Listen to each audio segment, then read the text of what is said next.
এই রমজানে একটি নামাজের কথা বলবো, শত কষ্ট হলেও এই নামাজটা আপনি ছাড়বেন না, একবার হলেও এই নামাজটা আপনি পড়বেন।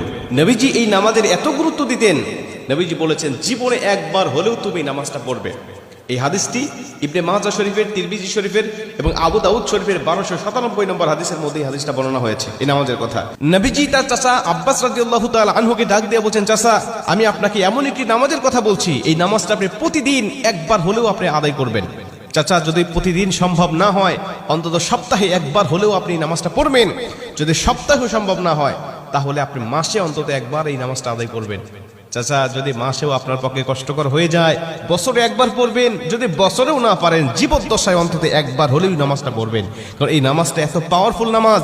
এই নামাজটা আদায় করার কারণে আপনার প্রকাশ্যে অপ্রকাশ্যে যত গুনাহ করেছেন, আপনার ইচ্ছায় অনিচ্ছায় যত গুনাহ করেছেন, আপনার অতীত জীবনে যত গুনাহ করেছেন, সব গুনাহ আল্লাহ আপনাকে ক্ষমা করে দেবে।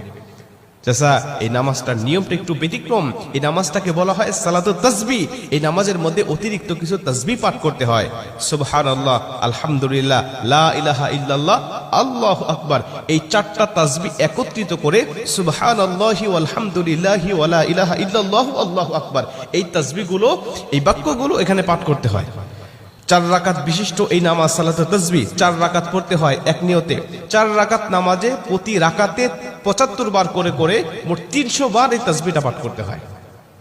সুবহানাল্লাহি ওয়াল হামদুলিল্লাহি ওয়া লা ইলাহা ইল্লাল্লাহু আল্লাহু আকবার, এই তাসবিহটা, এই দোয়াটা 75 বার করে করে প্রতি 4 রাকাতে মোট 300 বার করে আপনি পাঠ করবেন। কি নিয়মে পাঠ করবেন আমি আপনাকে নিয়মটা শেখাচ্ছি। আবু দাউদ শরীফের 1297 নম্বর হাদিসের মধ্যে যে নিয়মটা এসেছে, আমি এই নিয়মটা আপনাকে শেখাচ্ছি। আমাদের সমাজে আর বেশ কিছু মানুষ বেশ কিছু নিয়ম বলে, কিন্তু আমি আপনাকে হাদিস থেকে সরাসরি নিয়মটা জানাচ্ছি। এটা আপনি রেকর্ড করে নেন, খাতা কলম থাকলে লিখে নেন। প্রয়োজনে এটা যেহেতু সোশ্যাল মিডিয়াতে যাবে, ফেসবুক ইউটিউবে যাবে, এটা আপনি সেভ করে নিজ আইডিতে শেয়ার করে রেখে দিবেন, যাতে আপনিও শিখতে পারেন, অন্য মানুষকে শিখাতে পারেন। আপনার শেখানোর কারণে কেউ যদি নামাজটা আদায় করতে পারে, ও যে সওয়াবটা অর্জন করবে, সওয়াবের একটা অংশ আল্লাহ আপনার আমলনামায়ও দান করবে। এজন্য এগুলো মানুষের কাছে ছড়িয়ে দিবেন যত সম্ভব হয়। আপনি প্রথমে যখন নামাজটা শুরু করবেন, নিয়ত করবেন নফল নামাজের নিয়ত করে অন্যান্য নামাজে যেভাবে সানা পাঠ করি আপনি সেভাবে সানা পড়বেন। অন্যান্য নামাজে যেভাবে সূরা ফাতিহা পড়ি ওভাবে সূরা ফাতিহা পড়বেন। অন্যান্য নামাজে সূরা ফাতিহার পরে যেভাবে সূরা মিলান ওইভাবে সূরা মিলাবেন।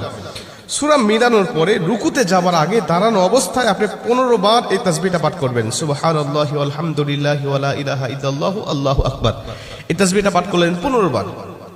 15 বার পাঠ করার পর আপনি রুকুতে চলে গেলেন। রুকুতে গিয়ে রুকুর যে তাসবিহটা আছে, এই তাসবিহটা পাঠ করার পরে সুবহানা রাব্বিয়াল আযীম বলার পরে আপনি এই তাসবিহটা আবার পাঠ করবেন 10 বার।